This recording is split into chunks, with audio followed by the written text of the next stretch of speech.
Hi everyone! Welcome to Chemistry 151. I wanted to take you through Blackboard so you know where to find everything in the course. The first thing that you need to do in every online course is take the course entry quiz. You will not be allowed to see any of the lessons until the course entry quiz is complete, so make sure you take that right away. At the beginning of the semester, when you first enter our course in Blackboard, you should be taken right to the course entry quiz. There's also a link to the course entry quiz on the left side of Blackboard, in case you need to find it again. Also on the left, there is a link to announcements. I will be posting announcements throughout the semester. I will generally also send them to your emails. Please make sure that you set up your Wake Tech email address so that you can receive email announcements and other important communications from me. You should also check the announcements page regularly, just in case you miss an email. Next on the left is Getting Started. This has some information about how the course is set up. This video can be found in Getting Started. Getting Started also has the syllabus, which is very important. It's basically a contract between you and me about what the course is going to be like. If you have any questions about the course structure, please check the syllabus before asking your instructor. Next on the left is faculty information. It has a little bit of information about me, including my email address, my drop-in question hours, my STEM Center hour, and a short bio. The next link on the left, which is probably the one you will use most often, is Lessons. Lessons has all of the stuff that you're going to be doing in the class. Read the note at the top. You're going to assume that the due date for all assignments and tests is 11:59 p.m. of the last date listed on the folder in which the assignment or test is posted. For example, if there's an assignment posted in the folder for week 1, then it's going to be due Friday, January 8th at 11:59 p.m. If there's an assignment posted to the week 2 folder, it will be due 11:59 p.m. on Friday, January 15th, and so on. Although most due dates will be Fridays, not all of them will, so make sure you pay attention.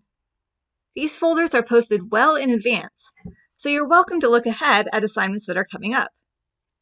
Feel free to work on the weekends even though I haven't listed them here, since you can work ahead on everything except for the final exam.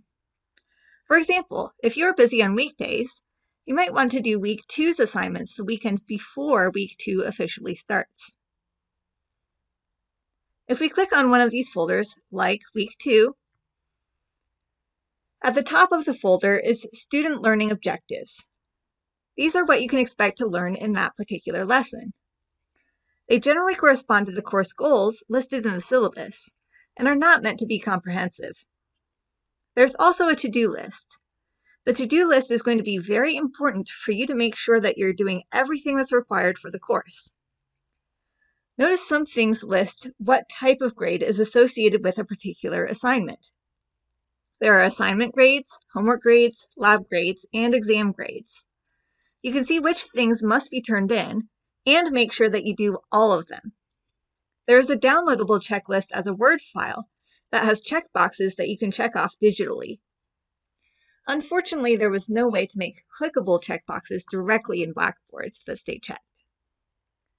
The checkboxes in the Word file are a good way to make sure that you've done everything in each folder. In your Week 2 folder, your first assignment is to finish up your introductions in Flipgrid by making a guess about the lie on a classmate's post and replying to all guesses on your own post. You should get an email from Flipgrid when someone comments on your post, but just to be safe, you should check Flipgrid several times during Week 2 to see if anyone has made any guesses about your lie. Next, there is a submission link for taking a screenshot of the OpenStax app with our textbook. I do not want the website for OpenStax, but the app. Our textbook is not just called Chemistry, it is called Chemistry Atoms First. You would get that on your phone and take a screenshot. When you click on the assignment submission link, it takes you to a page that looks like this. Then you can click on Browse Local Files to actually upload the file and hit Submit. Next, in the Week 2 folder, there's a link to the textbook for if you happen to want to read it on your computer instead of on your phone. There's a link to the PowerPoint slides that I use for my lecture videos. I recommend, if you have a printer, to print them off as note pages with 3 slides per page and take notes on the slides as you watch the videos. Then there's a folder for the lecture videos. You can look at the total runtime to give you an idea of how long it's going to take you. Week 2 has a relatively short set of lectures, less than 20 minutes total runtime. However, you should plan extra time for answering poll questions, which are questions that you're going to be working basically on your own.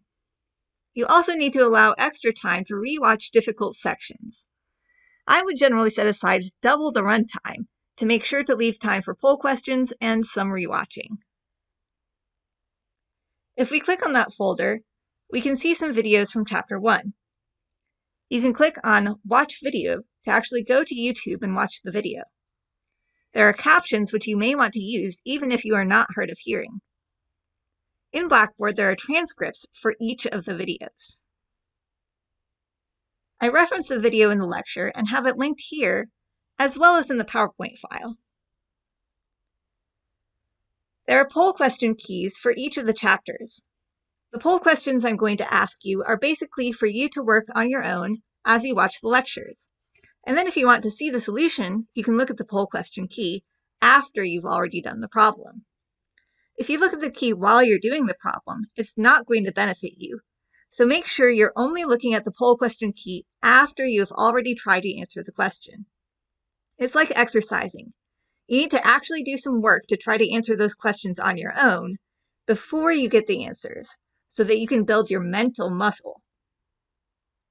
There's a link to WebAssign for you to do your homework. Homework is assigned weekly, so you don't get behind. Lastly, in week 2, there's a folder for some optional worksheets as well as the keys. Similarly to the poll question key, do the problems first and then consult the key. Notice that for each of these items, there's a Mark Reviewed button. When you click the Mark Reviewed button, it's like clicking a checkbox.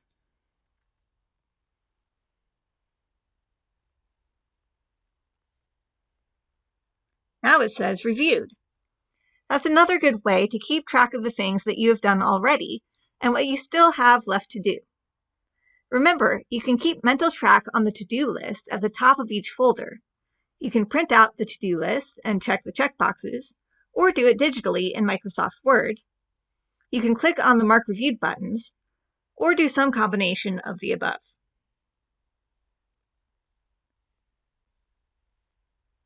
On the left, I've included a link to WebAssign. You probably want to right-click and select Open in New Window so that you can keep Blackboard open. There are also links to WebAssign within the weekly lesson folders. Always check Blackboard for instructions first before doing the assignments in WebAssign, particularly for labs and exams. For example, you will need a manual from Blackboard to complete your measurements lab in week 3. On the left, I've also added a link to the textbook, which opens as a new window. That takes us to our free online textbook. You can access your textbook this way: download a PDF from the website, purchase a hard copy, or you can access it through the app, which you will be downloading as one of your first assignments. The textbook has many great resources, including end-of-chapter practice problems, with answers provided for the odd-numbered questions. Contact me if you want the answers to the even-numbered questions as well. Another link on the left is Collaboration. Collaboration is a link to the discussion board. There is currently a forum for technical help and questions. If you have a question about how the course is laid out, that would be technical help, and questions would be related to the class. For example, what is an orbital? You can ask any question related to the class. Feel free to post your own discussion forum about whatever you would like to chat with your course mates. Just make sure that you follow Wake Tech's guidelines for ethical behavior online. On the left, I've also added a link to your calendar in Blackboard. It contains due dates for each assignment. This is helpful for double-checking that you have met all requirements for the week, but the weekly lessons folder has a more detailed to-do list. Another link on the left is course resources. It has a lot of useful resources for you, like a link to the syllabus, some data and constants that are used by WebAssign, such as the periodic table that WebAssign uses. When you're doing your homework, I recommend referencing these. There's a printable periodic table, which is the one that we use on the exams. There's a link to some simulations, which are really cool. I highly recommend looking at those when you have time to get a better mental picture of things that you can't see. Keytable.com is an interactive periodic table. I've also provided another place for you to access the poll question keys. Another link on the left is to some tools which you may want to take a look at. The My Grades area lists your grades for the semester. The weighted total column contains your overall grade that's going to be updated throughout the semester, so you can keep track of what your grade is at any point in the course. Some of the grades do get dropped. The lowest homework, the lowest assignment, and lowest lab grade each get dropped. As the semester goes along, the weighted total column is dropping whichever one is the lowest. If you only have one grade in each of those categories, then it's automatically dropping that one. But as you get more, the new grade could be dropped, and the formerly dropped grade could factor into the total if the new grade is the lowest. The weighted total adjusts to drop whichever one is currently the lowest. However, those dropped assignments will still show up in their individual columns.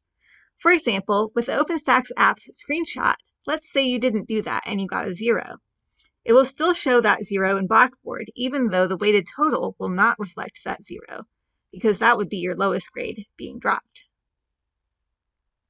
Another link on the left is student support. WakeTech has provided many really useful resources, not just for your academic success, but to improve your life. Here are just a few things to look at. Academic support resources, including the ILC, which gives free tutoring. Did you hear I said free? A link to the catalog, a help desk for answering your tech support questions, lots of other college resources, including disability support services, an international students office, student advocacy and support, including housing, childcare, food, and money resources, career and employment services, student money management, and transfer information. Microsoft Office and Microsoft Teams downloads and information, student life, and e-learning intro videos. Please contact me if you have any questions. I'm here to help you and I really want you to succeed, so please let me help you. I hope you have a really great semester.